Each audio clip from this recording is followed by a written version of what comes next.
What's up guys, welcome to Informed Shopper. Do you have a Fire TV stick? Then check out this product. It's the Mission Mini USB cable for powering Fire TV. Alright, let's get this out of the box.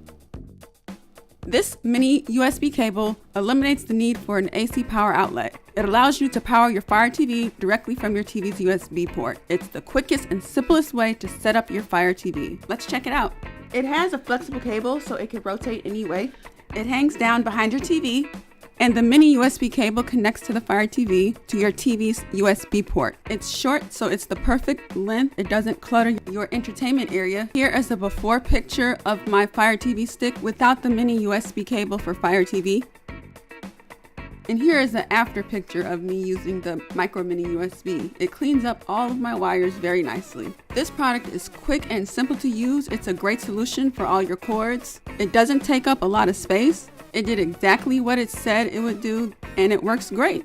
If you are interested in this product, I'll put an Amazon link below. And that has been a look at the Mission Mini USB cable for powering Fire TV. So until then, you guys have been informed.